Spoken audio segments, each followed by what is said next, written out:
pulse, the electoral pulse.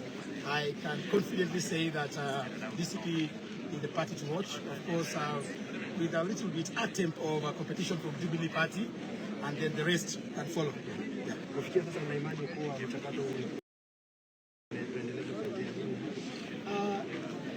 Mimi naona so far so good.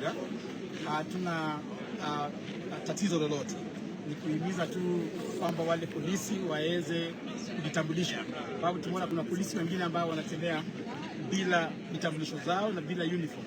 Tungependa wavalie zile gwanda za polisi, kwa sababu hatutaki kuona, hatujui kutofautisha kati ya polisi na gundu. So tunataka tafadhali polisi wote, make sure you identify yourself. Hatakuwa na fujo yoyote.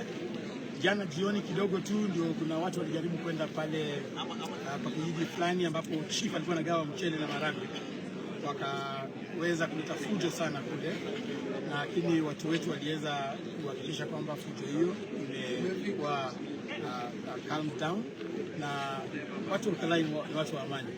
Tuko na uhakika tunaweza kubuka ushindi na kusema tu kwamba hii itakuwa funzo kwa hii serikali ya jimla. Kuna mama mmoja amekaa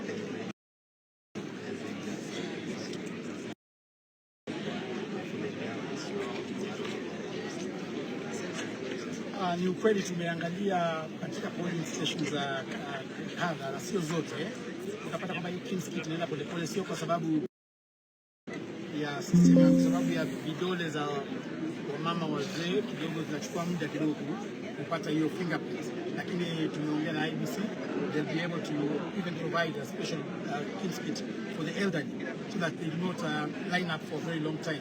Tungependa kuhimiza wamama wetu wazee, vijana, hata ikichukua muda gani, tafadhalini msichoke, msimame kwenye foleni, muhakikishe kwamba tumeweza piga kura jinsi vile katiba inasema.